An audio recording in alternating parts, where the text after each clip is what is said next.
Good day everyone, and welcome back.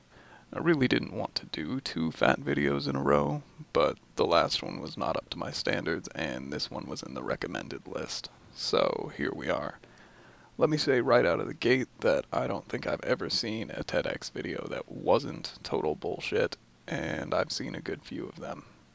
I've also seen a couple of responses to this particular video, so before I even start editing, I know what level of shit I'm getting into. And I already hate myself for making this decision. Let's just get this over with.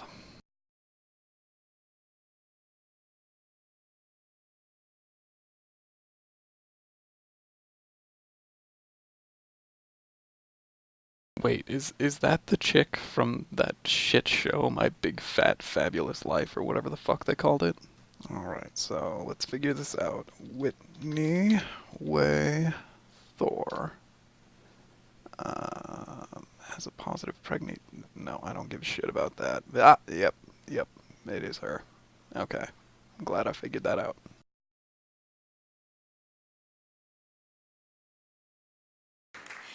You may have noticed by now that I'm really fat. Fun of our way, 2, 4, 6, 8, go get fun of our way! 1, 2, 3, 4, you're gonna fall through the floor! That's not even the kind of sarcasm that I wanted to find. But god damn, I didn't think it would be so fucking hard to find a clip like that. I mean, if we live in such a fat-phobic society, people insulting fat people would be easier to find than fucking oxygen molecules. And that's okay. You wouldn't be the first. Back in 1997, when I was in 7th grade, I heard a question posed about me in the locker room of my middle school. Insert generic fat insult here, since I couldn't think of a good one. I sat hidden in a bathroom stall, hunched over, not wanting to give myself away, when I heard a girl ask, "When was the last time Whitney saw 90210?" I was like more of a Saved by the Bell girl myself, and I'd actually never seen an episode of 90210. That makes 2 of us. But I also was never into Saved by the Bell. I don't have the faintest idea what the fuck you're talking about. So I clenched my muscles and held my pee. What a great way to give yourself a bladder or kidney infection. Fucking worth it. And waited with bated breath for the answer. And when it came, when she stepped on the scale, the girls erupted into laughter. And so did I. That was actually a fucking awesome insult. 90210, let's see. That's 90,000 pounds. That's a decent fat joke.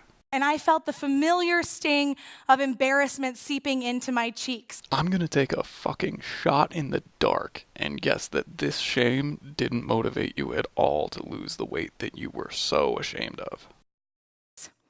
It took me back to my 5th grade year on the soccer field where the boys had taken to singing a song about me called Baby Beluga that ended with, "She's got a whale of a tail."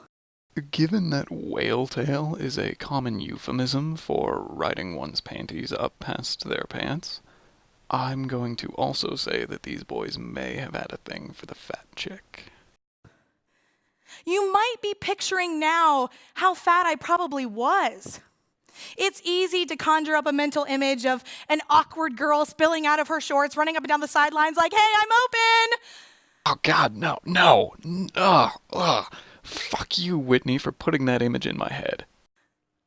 But if you have that mental image, you would be wrong. Because in 1995, when I was 10 years old... You know, I'm actually impressed that she is in her 30s now, and she actually doesn't look a day over 40. So, for a fat person, she's doing decently okay. I looked like this. And when I look at that picture now, my heart aches because when I was just becoming aware that I had a body and that other people had opinions about my body, I became a statistic. Like 8 out of 10 10-year-olds who today are afraid of being fat. Those 10-year-olds are sensible. Nobody in their right mind actually wants to be fat. Because fat is a terrible thing for your body. I could give a fuck about your social life, but your body? Oh, I care about that. 10-year-olds, that's a real statistic. I bought the lie that diet culture sold me when I was 10 years old that told me if I am thin enough, then I will be happy. Thinness does not in itself bring happiness, but it prevents the misery of being suffocated by your own body. But at 10 years old, I felt the furthest thing from happy. And so the emotion that I most connected with my body was shame. You clearly didn't connect that shame to yourself as a person, or you would have done something about it long before TLC shot 4 seasons of your further descent into morbid obesity. After that, shame followed me like a shadow. And after the 90210 incident, I knew I had to take action. So I grabbed the handle of my father's toothbrush and shoved it down my throat until I vomited. You know, I've never heard of a bulimic who didn't just use their own finger. That's a first. Points for creativity. And thus began my nearly lifelong battle with eating disorders. You're currently losing that battle, Whitney. You may think that you've won, but the evidence before my eyes indicates a very different tale. In the interest of that full transparency that I mentioned in the first video that I put out, I have discovered that she is actually losing the weight. Good for you, Whitney. Good for you. I also realized that sounded sarcastic, but no, it wasn't. It was serious. There will also be a video at the end of this video. Unfortunately, it doesn't show her face, but you'll have to take me at my word that it is actually her. She's lost a significant amount of weight, and she does look significantly smaller. So, yeah, seriously, good for you. I continued to excel in school, to play sports, to dance. I've seen you do what you consider dancing. That's not dancing. You know what? Just for fun, I'm gonna go dig through some clips and see if I can't find what I'm talking about. Just as evidence so people don't think that I'm being an asshole for no reason whatsoever. Right, before anyone has a chance to say anything, 720p is the best that this video came in.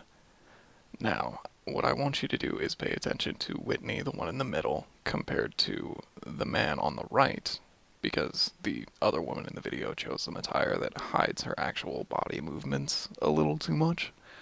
What I want you to look at is, A, the shoulder shimmy that they do. You can see that it doesn't even look like she's shimmying. It's just completely disguised within her fat.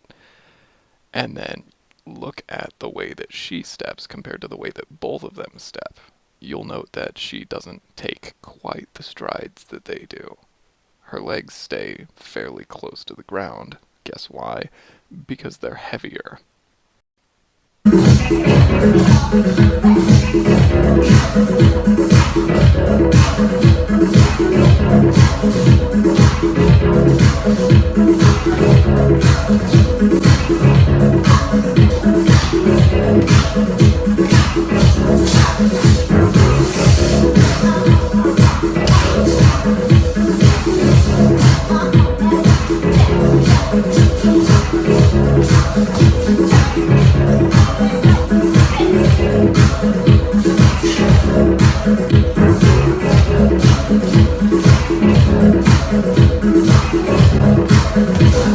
And yes, I did a direct screen capture because I'm just going to delete it here in a minute anyway.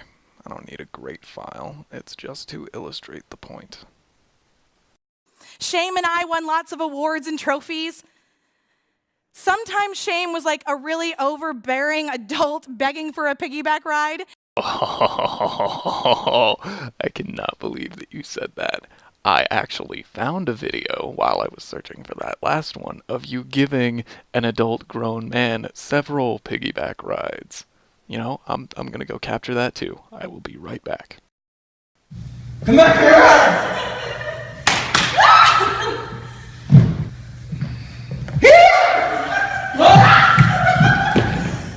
Okay, I'm ready. That's incredible! And yes, I am aware that the piggyback she was talking about was metaphorical, but that's a bad metaphor. Like, come on, try harder. And other times, Shame trailed a few feet behind me, dragging its leash like a faithful dog, never leaving my sight.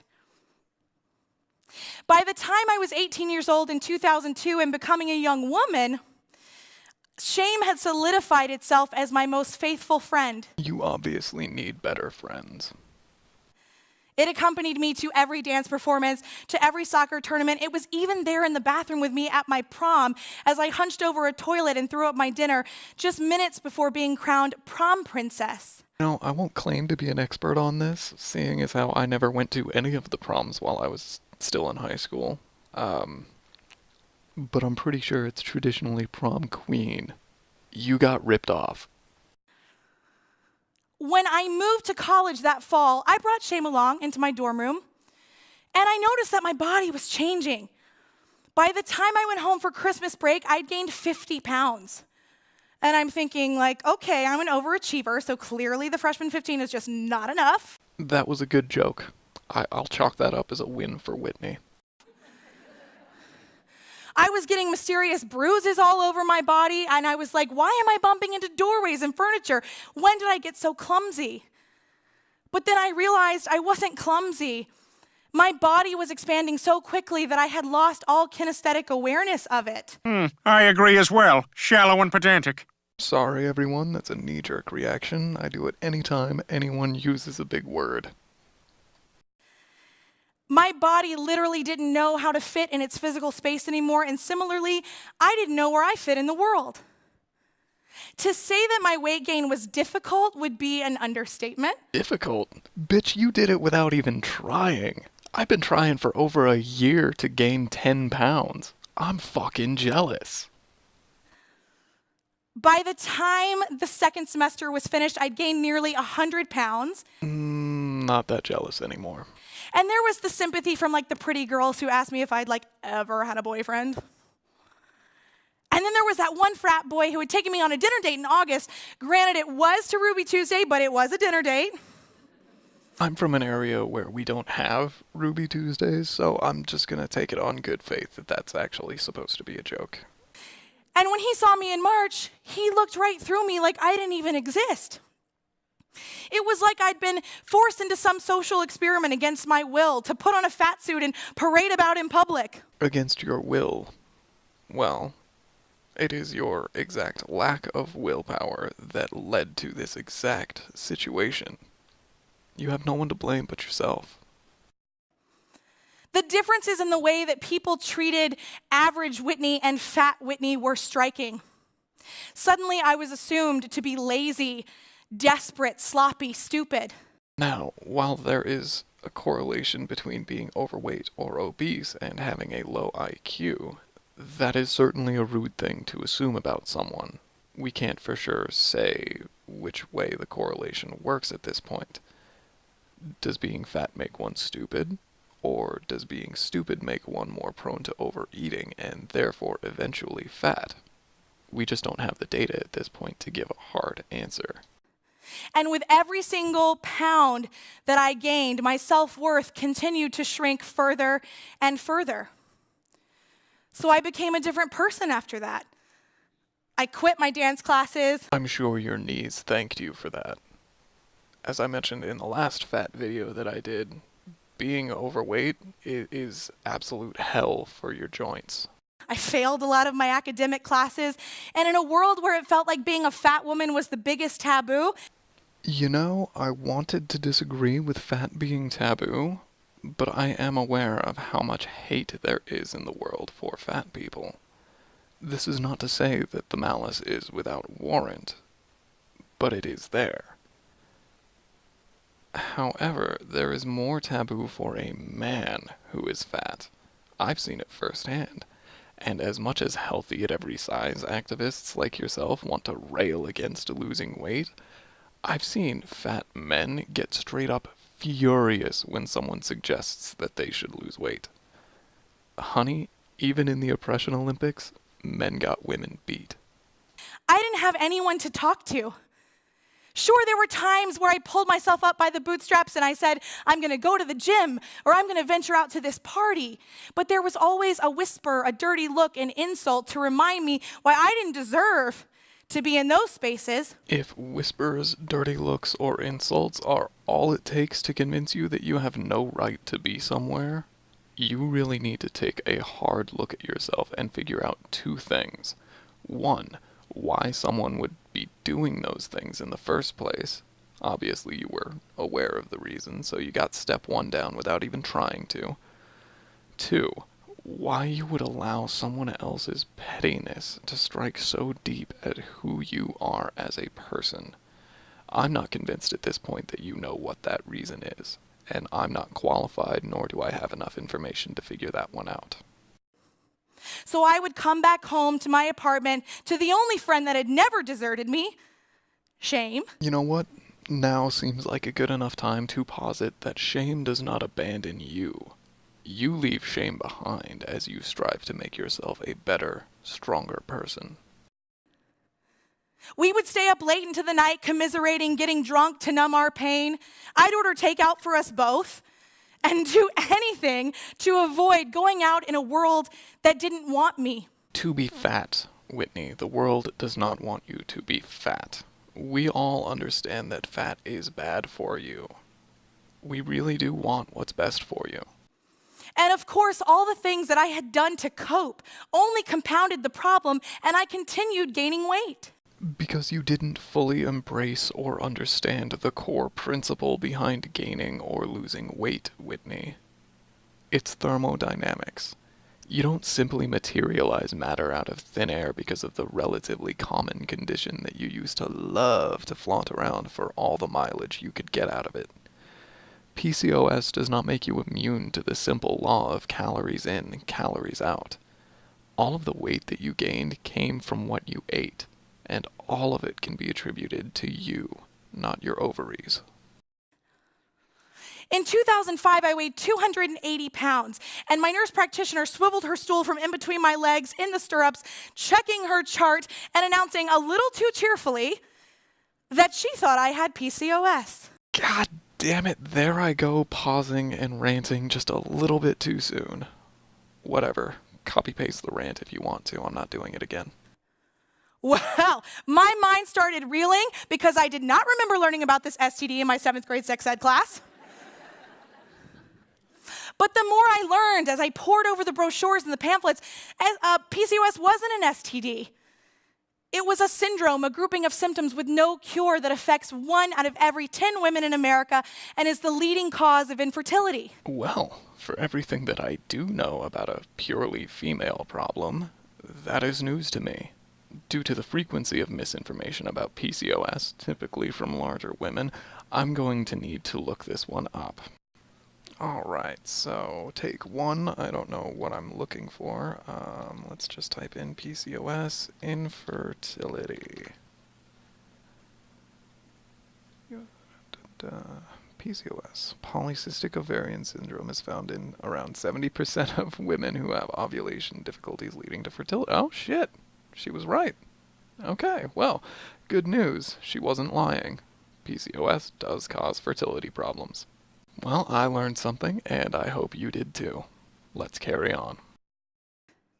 And then, like putting together a puzzle, other stuff started to make sense. The handfuls of hair that had come out in the shower. I think you might have 2 things. Just to double check, let's look that one up too. Alright, so let's get this figured out. We're just going to type in, not whore, hair. Jesus, I can't type. Well, images of PCOS hair loss. Based on that, I'm going to assume that it is accurate. I don't know about the rest of you, but I strive to learn new things every day. The coarse, dark hairs all over my face. God damn it. Alright, let's just get this one over with too. Okay, hair loss. You know what? We can just type in hair growth. Oh shit! Well, learning new shit all the time. My period that had visited me only twice when I was 15 and never again. I actually already knew about that, but just for confirmation purposes, let's go back. Okay. I don't know if I should type in period or yeah, whatever. Autocorrect works. Is PCOS disrupting women's health.gov irregular menstrual cycle? Alrighty then. Okay. 3 in a row. Good job. You're not lying. And of course, my sudden and severe weight gain my freshman year of college.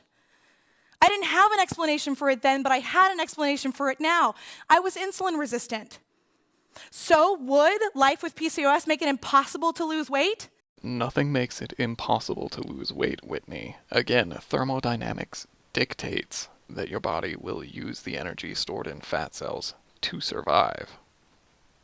Additionally, there is an uncounted number of tales on my, I don't even want to say favorite subreddit, but one of my favorites, Fat Logic, of so many women who have conquered their PCOS, I suppose it is the appetite that causes the issue. They've conquered their biological urges and successfully lost the weight. As stated earlier in the video, Whitney has turned around and is losing weight herself, so there's that. Absolutely not. Would it be even harder? Absolutely yes. The greater the challenge, the greater the reward. For example, in the latter half of the 1960s, there was no immediate financial reward for the space race, but we did it anyway, just because we wanted to. And there was celebration across the country, because we pulled it off, and before the Russians to boot. And for a woman who wanted anything but to be fat, this felt like a death sentence. And then I got pissed off. I wondered, why have I never heard of this thing? I wanted to know why I'd always been dismissed when I went to the doctors, told that I was young and irregular, or I was drinking, or I was on Prozac. But out of all those emotions that I felt, the one I felt the most of was shame. I know it's the central theme of your talk, but damn, we get it already. Get to the point. So after college, I packed 2 suitcases, my clothes, and shame.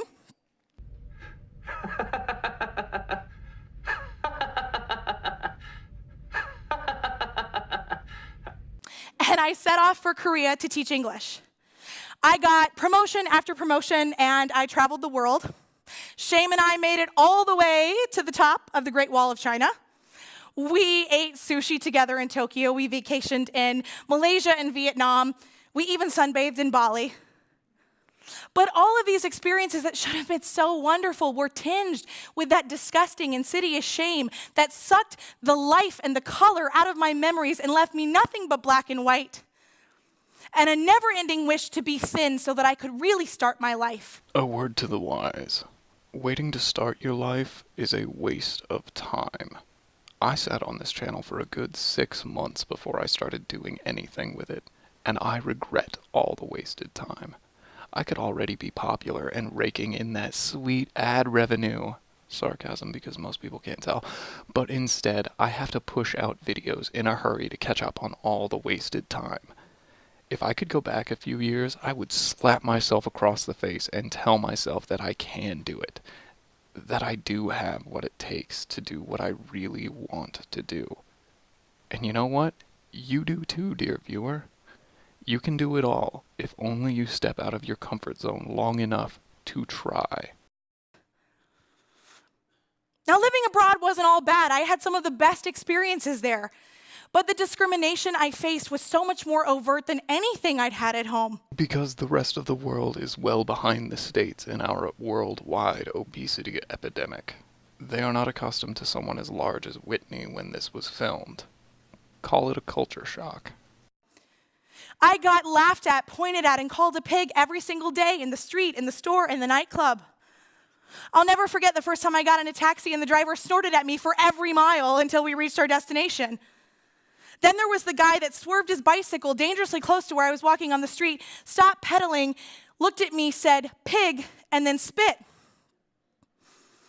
Yes, Whitney, the rest of the world is not as accepting of fat people. I understand your surprise, but you seem to fail to understand their culture. For example, in Japan, there was a decent period of time where companies were imposing employee health standards. If the employees failed to meet those standards, they would suffer discipline in the form of losing their health insurance, having to pay for it out of pocket, or simply having their wages cut as incentive. I may not agree with the implementation of these measures, but I agree wholly with their intent. Human civilization is very much like an organism. If one group within it lags behind, it drags the whole along with it. Poor as the efforts of these strangers may be, they certainly had the best for the human race in mind. I chased him, which was a futile effort, especially because he was in a bike, and I hurled every Korean insult that I could remember until I saw him vanish in the dark. Now, I may not be entirely sure, but I have a reasonable guess that spite and wrath do not look very good on you. And just the same as my last video, this one is going to be broken up into 2 parts. You can find part 2 here. Well, thanks everyone for joining me today. I hope you've enjoyed so far. I get a little nicer and actually emotional in the next part of this video, so brace yourself for a feels trip.